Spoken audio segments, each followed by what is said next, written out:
is what you guys have on the C1 for every single certificate area, correct? Yes, that's correct. The only one that's a little different is world language. Okay, world language but is everything else looks the exact. Okay. All right. So world language, you're separate from this, but otherwise yours, you would have your candidate certificate area here. And then it would say sample items and scoring rubrics. So essentially what this guide is exactly what C1 is going to be like. Okay, so we have the overview of the content knowledge. They'll talk to you about the computer-based assessment, and then they're going to give you the sample selected response items, and then they're going to give you the scoring rubrics for each one of them, because each sample exercise has its own rubric. Now, everybody's looks identical except for your information, your rubrics and all that and your prompts are different. So they tell you exactly how much your answer, your multiple choice answers are. That's 30% are going to be on child development, equity, fairness, appreciation, diversity, standards 1 and 3. And this is again, EC Gen, knowing and integrating subject matter, language and literacy, technology and resources, standards 4 and 6. And then knowing and integrating subject matter, science, social studies, arts, health, physical education is standard 4, 35%. So that is that short answer, that multiple choice, not that short answer part of it. So they call this selected response items. So that's how it's going to be divvied up for you. Now, there's a great program called Mometrics or study.com. Kyle could give you the links to those if you want to reach out to hello@TraceyBryantStuckey.com for that. Those are paid programs. They're not much really, but they give you study questions to study over and over and over to drill it and give you the types of questions that are asked on that test. So people have found that to be super, super helpful. So we're not going to talk at all about this because that is not my forte and my specialty. That belongs to study.com and Mometrics. All right. Now, this is my forte. This is where I have strength. I have strength in the portfolio base. So for EC Gen, your first exercise is literacy. And they tell you exactly what you're going to have to do in that exercise. Exercise 2 is analyzing student work in math. And exercise 3 is children's play. So they'll tell you exactly what you need to do. Now, in typical National Board fashion, it becomes a whole lot of crazy about, and these are types of selected response. This is kind of how they look. Some of you will think about this like it's praxis or something. These are more examples, and they give you the answers. Okay, here we go. Now we're coming into the constructed response, okay? So in typical National Board fashion, it's going to feel and sound like Greek, and you're going to be like, what am I supposed to do with this? So this is exactly how the screen would look. Your timer will be up here at the top right corner, counting down. You have 30 minutes for it. And it's going to give you the introduction, give you the scoring rubric, and you have to know these particular standards to do this one. So the National Board tells you this. And then this is what they give you to look at. So you're toggling between multiple screens. You're not going to stay on the same screen on just a single computer screen. So they give you this like report card, and then you've got to figure out what's going on with this kid from the report card. You have 30 minutes to write about this and meet the rubric. Remember, here's the rubric bullet points. These 4 points you have to meet. And you have got to use your knowledge of reading development to plan an appropriate instructional strategy on the fly that builds on the student's strengths in reading to foster the student's reading development. Now, before you guys freak out, it is very, very, very clear by the National Board that the only thing that you really need to do is use Standard 4 and Standard 6 and truly understand how students learn to read as an EC Gen. And then you've got to do these 4 things, okay? And you're going to use something like a report card. All right. The exercise 1 gives you 4 questions. Again, they give you these things to study. These are the types of things we have to study. Here's the rubric for exercise 1. The bullet points you're going to have to meet. See, you're going to have to do an explanation of choice of strengths.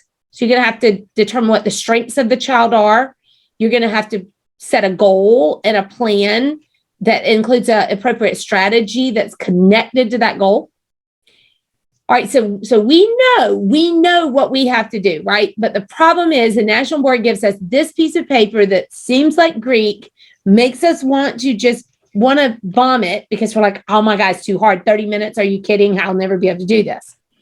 So what I've done is and I'm going to have Kyle put this up under the video. I have created for EC Gen just in Google Docs, because I love to put tables in Google Docs, these documents here. Now, this is what I call the Tracey Bryant Stuckey study guide. Yeah.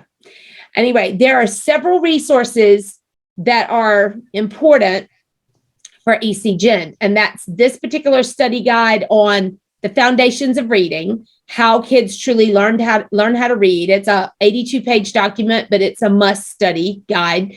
And EC Gens really need to study purposeful play. They need to get this book and really know and study this book to be able to be successful, because they have an entire constructive response on play. And then in analyzing math work, they need to Google search math misconceptions and errors for students in grades K through 2. So they have to, what are some common math misconceptions and errors? So this is their first test, second test, third test. Now here's the magic, and you guys can all do this, okay? From what I just showed you on the other page, remember I showed you the questions that the National Board gives you? 1 question, 2 questions, 3 or prompts, I should say. It's not questions, 4 prompts. Okay, let me show them to you. Here's the prompts right here. See these prompts? These prompts are on page 12.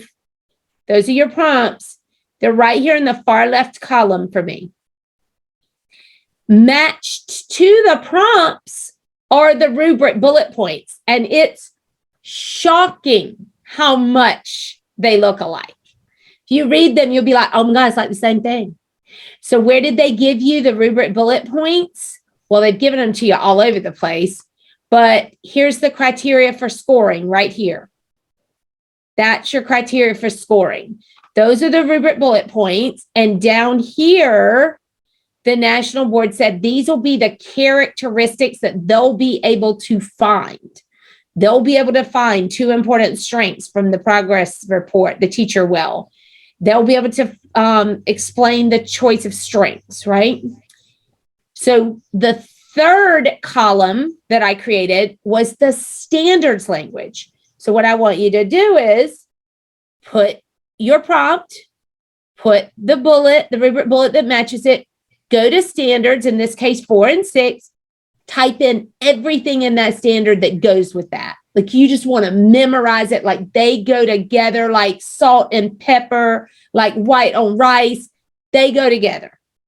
So now you're studying the standards, not blindly, but against the rubric prompt and again, the rubric bullet and against one of the prompts. So you do that with each one of these. And then other information learned. Remember, I gave these teachers, I gave them this to study. I gave them the purposeful play to study. I gave them the other misconception work to study. So they'll want to put that information over in the far right. All right, so you have to do that for each test. So you are preparing your own study guide. And you will rock this test. If you can do really well on C1 and C3, you can achieve National Board certification almost without C2 and C4 beyond a 2, or really beyond a 1.8. So you really want to rock C1 and C3. It's important that you do that. And C2 and C4 are very important. I've had a lot of candidates to score 4s on C2 and C4, and that's no chump change, but it's C1 and C3. You cannot become nationally board certified without doing somewhat well on those. All right. Then now what you do is, my next worksheet I do for myself is I put those bullet points. Remember, those are the, not bullet points, but the prompts that they give you. I put them on the left column, and then I set my timer. And I just start to write as much as I can with those prompts. I just write and write and write and write and write and write and write against some kind of something I pick up, like a student running record or some kind of a report card. And then I go back and I notice, I grade myself against that study guide I created. What did I forget? What did I not remember? Because the standards are so very important, and I need to keep them in my mind, because I can take nothing. Everything I take into the assessment center gets locked in a locker. So this is like your test, setting the timer and just writing and typing everything that you can remember.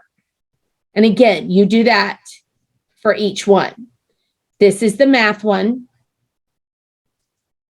More math. Math is huge. Notice this. Notice all of the prompts that are in that one. Oh, no, actually, no, this is not that huge. Literacy's bigger. So this is your one-page study guide, and this is your set the timer and see how you do. See what you can remember. And do them in this order, because this is the way you're going to be given them. Exercise 1, 2, and 3. Study them in the right order. And then children's play is last for the EC Geners. And then this is where they take their tests, set their timer and take their tests. How much of what they studied and knew were they able to get on the paper in 30 minutes? And that, my friends, that is how you do C1.